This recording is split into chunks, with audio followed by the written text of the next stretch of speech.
Hey, what's up? This is Patrick. Welcome to episode 29 of the Double ETF podcast, Everything Except the Football. I hope you guys are doing great.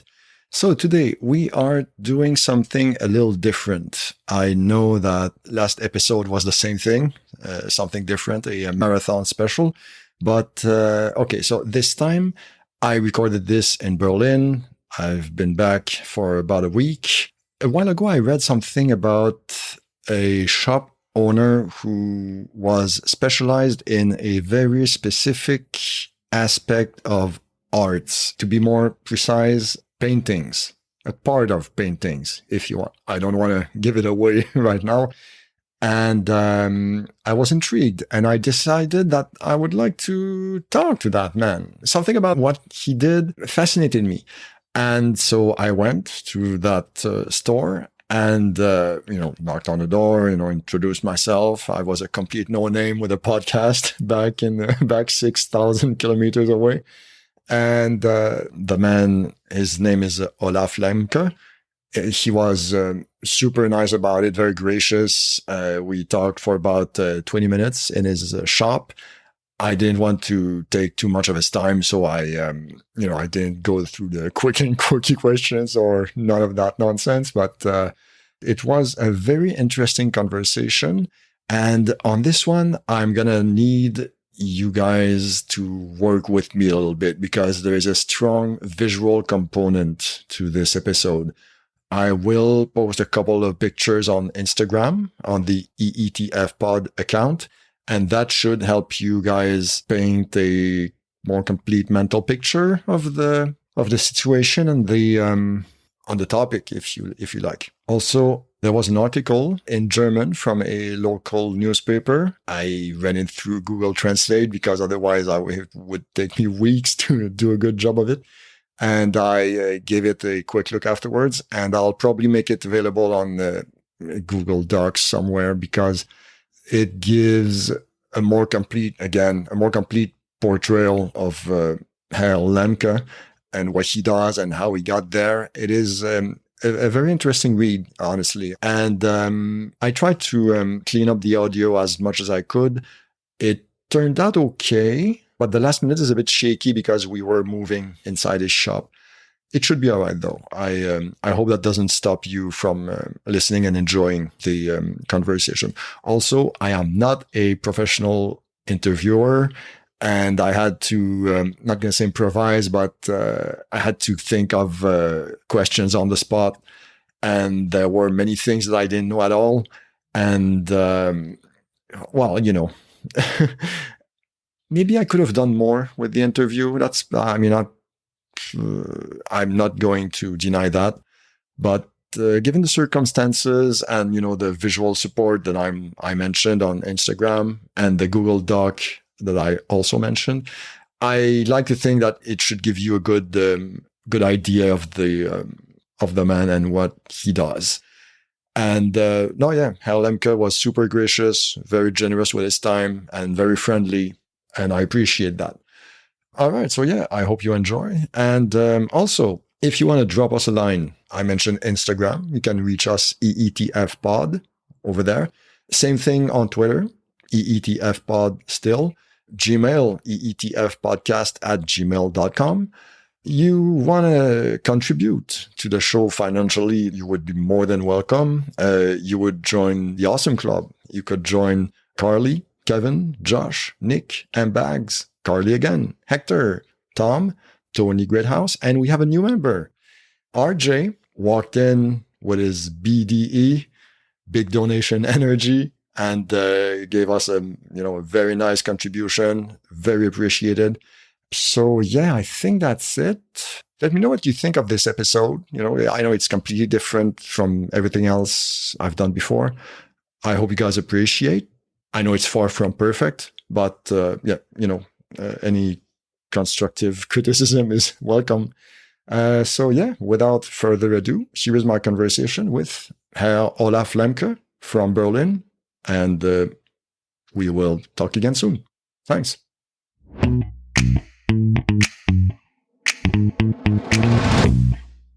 All right, so I am here in the shop Antike Rahmen in Schöneberg. I am with Herr Olaf Lemke. That's right. Thank you very much for inviting me today, welcoming me to your store. This is a fascinating store because you don't sell pictures, but you sell picture frames. Only. Only, no pictures. Yeah. And how long have you had this store? Already more than 60 years. 60 years.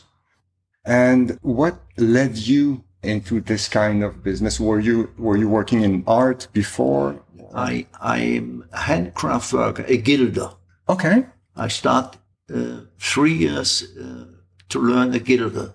And that's what led you into... Yeah. So I restore my frames on my own, only my frames. Okay. The sculptor, if something broken with wood, I have to go to the sculptor, but later on I do everything by myself. Okay. Just a minute. Yeah, no problem. So. Okay.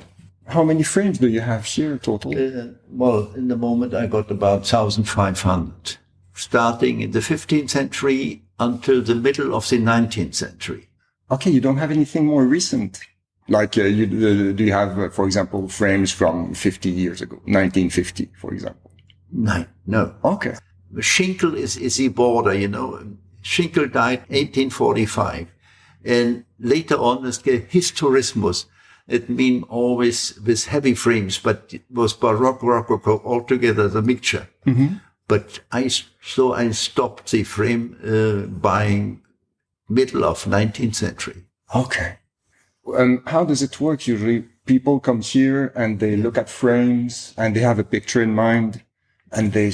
No, I need always a picture, to help clients. If they call me and said, I need a frame 60 by 80, I say, well, I can't help you. If I see the picture, I can help you. Okay. So the minimum is if they send me a photo, and then I can start looking which kind of frames suits the size and the time. Mm-hmm. So perhaps later on they're coming by, bring the picture, and then we can check, is this frame better than the other one? You always match the frame with the picture regarding the style, the era, the year, and the color, I suppose. Okay. Has it ever happened that it was the other way around? For example, someone came here and they saw a frame and they bought the frame even before they had the picture in mind? That's different. There was one person, let's say, it was already normal to have picture collections in the end of the 19th century. Okay. Some important. One important until now lives in London. He came about 40 years ago and was sent from a friend from Munich. He's also a gilder, and he know that I got early frames. And he came here and after 2 hours said, this frame, this one, please send it to me to Frankfurt. I start collecting. I have not the money to buy the pictures in this century, 15th century. Okay. But I got the money to buy frames. Okay. So he was a large picture frame dealer. Then he moved to London and he bought a house, especially by an architect, to have many glass. If you do a walk, bus by 1 meter, then you can see already the next room or the next frame. So it was very, very nice. But he stopped it. The children are grown up, mm-hmm. and the house was too big, and he sold the house, and he got no small collection of it. Do you know of other people specialized in picture frames in Germany or in Berlin? Let's say one is in Berlin too, in the Bleibtreustraße. Okay. Markus Deng, he is very good. He's over the Gilder, and I told him years ago, if he got money over to buy old frames. I'm 85, and so it's on the end, as we see, 5 years more or less than I close, or my daughter carry on. But normally in this quality you find in Paris, in London, in New York, in Basel. Basel, yeah, that's Okay. Thomas Knoll.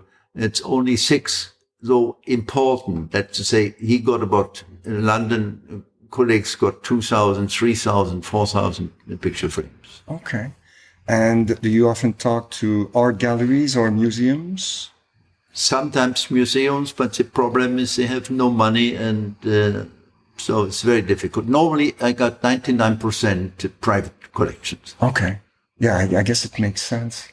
They have their own collection of frames. Yes, sure. Okay. They got couple of hundred frames in their stock. Okay. And they use it as they need in the exhibitions. Okay. Okay. You said earlier that you have about 1,500 frames here right now. Can you tell me about there has to be one of them here that is your favorite for any reason at all? Can you tell me about it? No, it's very difficult.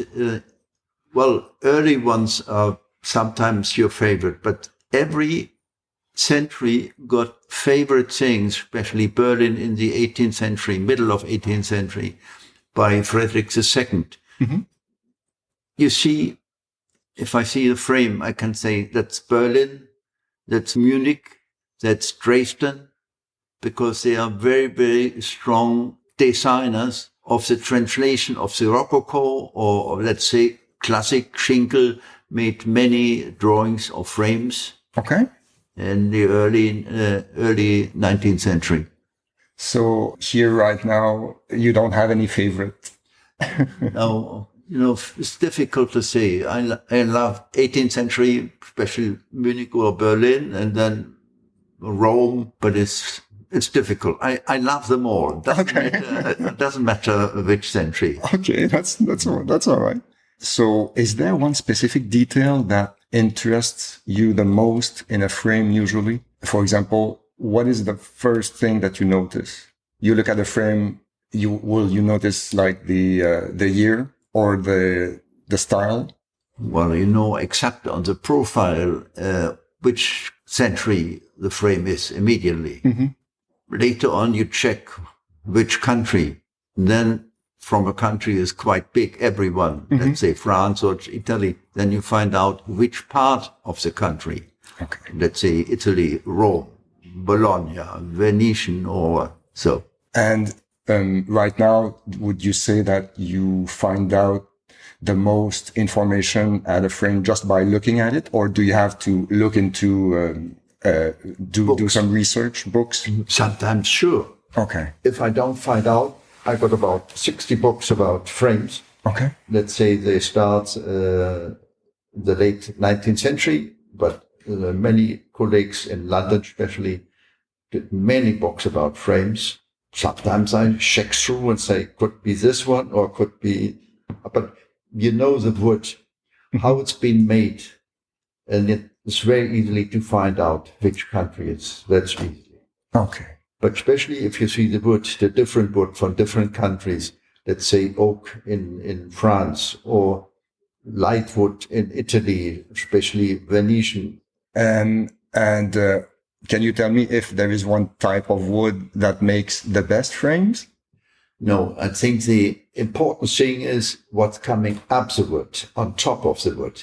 Okay. How it's been carved, how it's been gilded, or how it's been in color, red lacquer, or special Venetian. I like Venetian frames with lacquer and different ornaments and so. Okay. Do you do restoration as well? Only for myself. Okay. If you've got so many frames, there's always something happened.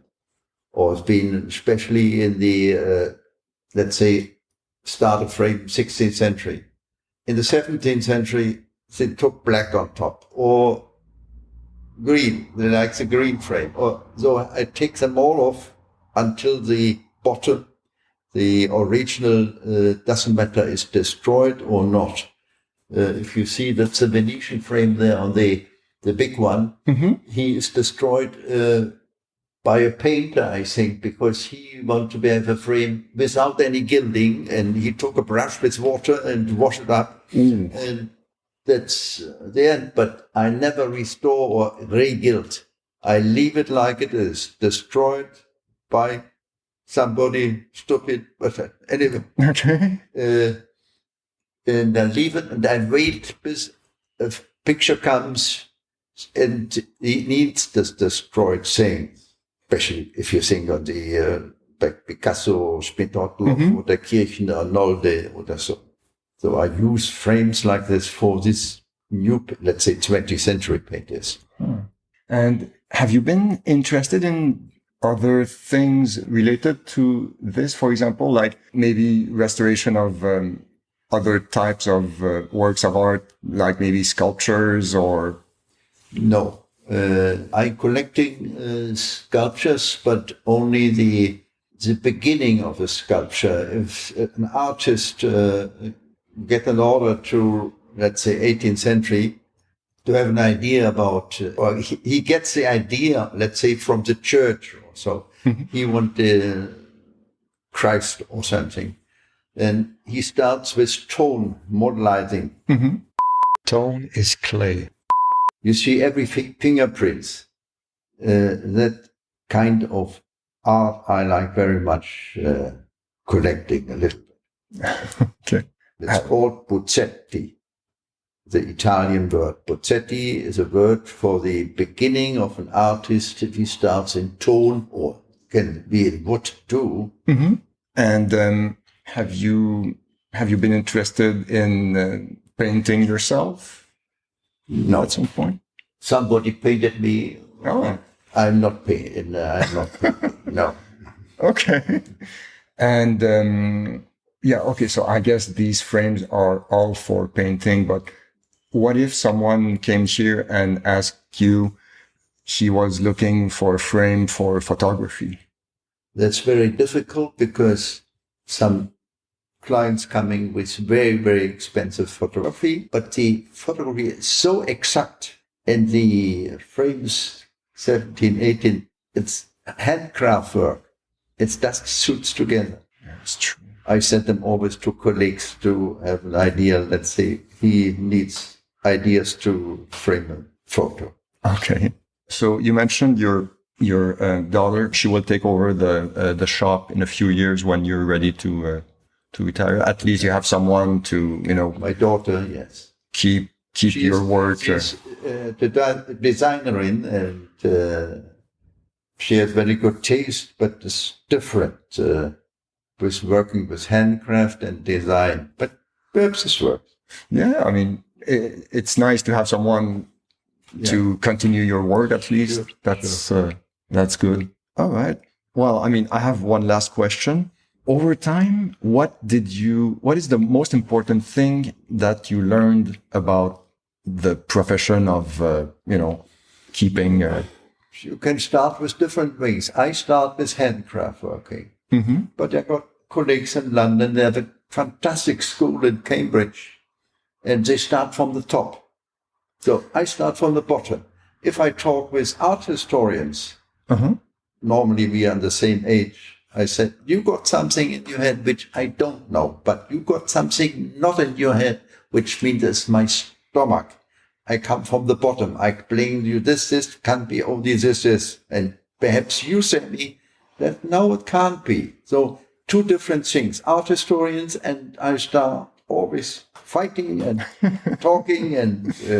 Well, do you argue with other people with the same profession as you? Like, do you all have the same methods, more or less, or the others work in a completely different way?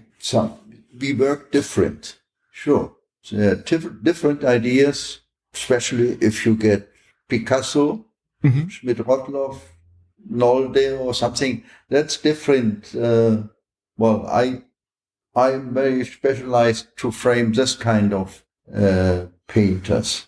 But you ask something there, if something coming and talk about frames, frames are very expensive, but they were always in the centuries before very expensive. Okay. In the 19th century, when they start the meter by meter working and they're getting cheaper and cheaper and cheaper, that's entirely different. Normal people which never saw in my shop or in the other shop, they are sometimes depressed if I said, well, this frame costs 20,000 euros. Mm-hmm.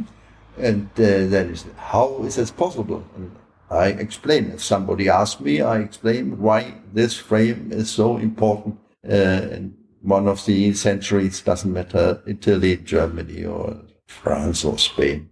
It is often for expensive paintings, so it's okay. If somebody is coming with a painting that costs about 500 euro, I am the wrong person for you. I tell him, if he say doesn't matter, I say doesn't matter. No, I can't give you a frame for 10,000 euro, and I know this doesn't work together. Yeah, yeah, yeah. It would be like putting very expensive wheels on a cheap Opel car, for example. Yeah, sure, it's the same.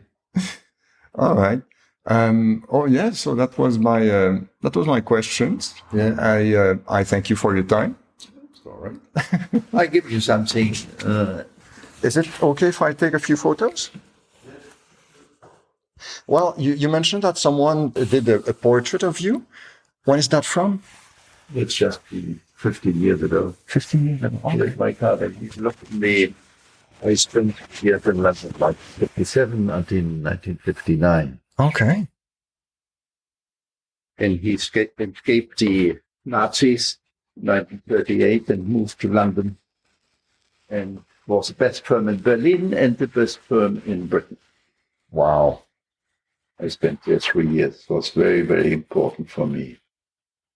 I'm very grateful that I see this man and work with him. It's nice to be able to be around, people who are on top of their art, on top of their profession. That's fantastic.